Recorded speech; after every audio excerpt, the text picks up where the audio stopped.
Hey guys, what a match, huh? Really good game today also. Today we're gonna see Barcelona against Bayern Munich for the Champions League. So Barcelona was gonna play a 4-2-3-1, as you can see right here. One thing to notice was that Fermin was coming back to the team, and that meant that he was gonna be behind Lewandowski and Raphinha was gonna play on the left. Everything else pretty standard. Then Bayern Munich was gonna play a 4-2-3-1 also. They made a lot of substitutions, but that's how they've been playing, and I thought it was a good setup, but Falinha was a surprise for me. But then Miller also, because I would put Musiala there, but I will see how the game goes. So Barcelona, right away you can see that they were gonna press super high. That was the key.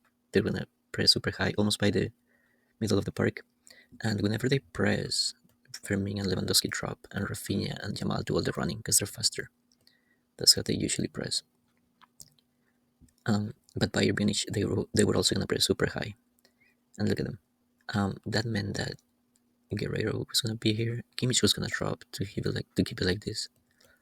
Kimmich would drop, but then these guys would just go press super high. Even Davies like that. So it was a really good counter pressing at all times. All right, so here, given that both teams were gonna attack and press super high, there were gonna be a lot of duels, and that was the key. Whoever was able to beat most of the duels, that was gonna be the winner. For instance, we're gonna see a lot of Raphinha against Upamecano, Lewandowski against Kim, Olise against Balde. Guerrero, he wasn't in a duel. Falinha with Pedri. Pedri had a good game. Kane with Martinez and Cubarsí. Casado with Miller. Fermin, he was gonna have a duel with Kimmich. Gnabry with Conde, and Yamal with Davies. So they were all really good duels all over the pitch. Anyway, so those were the keys. So let's put it back. All right. So in the by the first minute, you're gonna see that Balde, he's being pressed, but he's gonna find Lewandowski, and Lewandowski is fighting with Kim. And you can see that Rafinha is with Upamecano and Fermin with Kimmich, as I said before. But Pedri is gonna get the ball from Lewandowski, and he's gonna find Kimmich, Fermin. But Fermin is gonna turn and gonna find Rafinha, but Kimmich is not able to kick that away. So now it's Rafinha against Neuer, 1v1, and that's what's interesting because he's gonna go to his left, and he scored the first goal in less than a minute. So it was a really good game, and that obviously that changed the game completely. All right, so Bayern Munich, when they're gonna after that, when they were gonna attack, they were gonna do this. Guerrero, he was gonna be inside. Olise on the outside. Falinha and Upamecano and Kimmich, they're gonna stay. Gnabry here.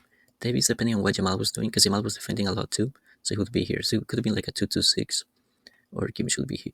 Davies would be here, just waiting. But these served the purpose because Miller was also gonna be here, and they were gonna do a lot of crosses to Olise, and then Olise was gonna cross back to Gnabry or Kane or whoever. But that was super dangerous because of Barcelona's high defensive line. All right, so here you're gonna see that Neuer is gonna see Olise, but Müller, he's fighting against Balde over there. But anyway, Olise puts it down, and look, there's plenty of space for Müller, but Olise doesn't pass it, so he passes to Guerrero. Guerrero sees Kane right away. He puts a great pass, but unfortunately for Kane, Peña, the goalkeeper, he was quick. But that was Bayern Munich attacking plan. Then look, then in the next one there's 1-2, and then there's the third pass. Conde's gonna press that. Then on the fourth, Gnabry is there, but Cubarsí is trying to press that, and then Kane. Look at Kane. He's the fifth pass. He's gonna open it. So now Guerrero is gonna go all the way up. All right. So that's the seventh pass right here, and then they're gonna pass it to Olise, which is the eighth pass. Olise, he's gonna find Müller on the right hand side, and on the ninth pass, and then Kane is there, and he's gonna do a header, and he's gonna score. Unfortunately, that was offside for him, but on just 10 passes they were able to get there. And then look how they're gonna do it again. They're on the left, and then now Kim sees Olise because of the high defensive line. He sees Olise all the way over there, and Olise puts it down. All right, so Balde, he's trying to defend, but then he's gonna cross it again to Gnabry. So it was really not possible to defend that. And then obviously Harry Kane is in the box and he puts it in. But they tried that a few times until it paid off. So that was their game plan. And after that, Bayern Munich, they were gonna back down. They put like 5-5. I mean, 5-4. Maybe like a 5-5 or 5-4-1, depending, because Harry Kane drops a lot, as you can see. And he starts building. Anyway, so they were gonna do that at least for 20 minutes. And this is how Bayern Munich defense corner kicks. They cover by zone. Something to note was that Casado, Raphinha, and Balde, they were the ones staying behind. But nothing major. Then on the 35th minute, Raphinha had a lot of freedom because they couldn't get into Bayern's box, so he started to drop more. And here you can see the game's Harry Kane. But look, Guvarsi is gonna find Jamal because there's no pressure on Jamal. Jamal, as soon as he sees the ball, he sees Fermin and he puts the ball behind him. There's a little push from Fermin there, but then once he's in the box, he's gonna go to over Neuer, but Lewandowski is gonna get that. And even though there's a deflection on Upamecano, Lewandowski scored the 2-1. In my opinion, that little push, it's a foul. It's a foul on Kim, but the referee didn't call it, so that was the 2-1 for Barcelona, and there's the deflection. Alright, so then on the 44th minute, you can see Casado against Kane. Casado gets the ball, there's 1 or 2 passes there, but Casado sees Raphinha right away, and he's gonna cross. And then Raphinha puts it down, and is Raphinha against Guerreiro. At this point, there's plenty of space, 1v1, but Mecano and Kim are way far behind. And even though Raphinha's going to go to the right and Neuer is in good position, he still scored, and that was the 3-1 for Barcelona. And that was the end of the first half.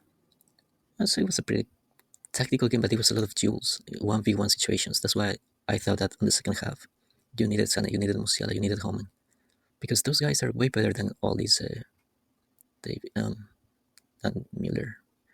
Anyway, so look how they were playing in this, almost by the middle of the park. They were both pressing super high on the second half. Look, on the 55th minute, there's a free kick. This is a free kick for Bayern. Kimmich is going to put it on the penalty spot to Kane. Kane is right there, but Fermin gets it. He wins that ball. And look, Raphinha is going to get that. So keep an eye on Raphinha. Then Olise is there, but he's going to lose the ball to Fermin again. And then Balde passes it to Pedri. Pedri, look, he holds the ball, he holds his position. And he sees Jamal, he opens it, but Jamal, he has good vision. He's going to see Raphinha right away. You can see. And Raphinha's going to put it down. Once he puts it down with his chest, it's game over because there's plenty of space there. And he's on his left foot. He scored the 4-1. The 4-1 for Barcelona. So that was it. That's how these two guys changed the game for Barcelona.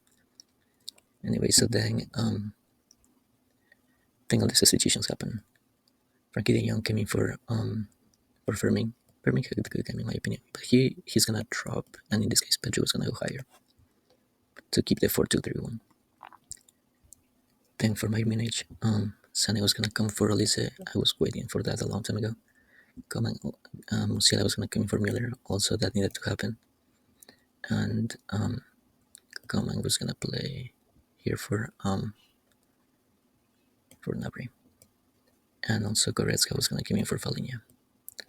Let's see, but even though he made company made the substitutions, it was too late. The score was already 4-1, so they couldn't do much. But still, this information. And this is how Barcelona defense corner kicks. They do man marking. You can see Guvarsi with Kim, Martinez and Kane, Conde and Upamecano, Maresca and De Jong.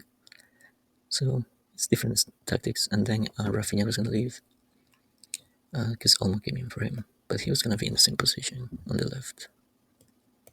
But that was for a couple minutes, and like now Bayern was gonna press way higher now because they were desperate. Then Ansu Fati came in for Lamine Yamal, but Ansu Fati was gonna play on the left, and Olmo was gonna come to the right.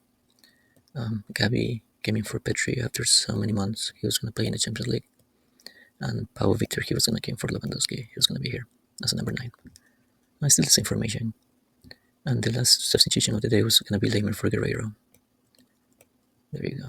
And that was the game. It was really good. I really enjoyed the goals, but the Champions League doesn't disappoint. So now we're just waiting for the Clásico this Saturday.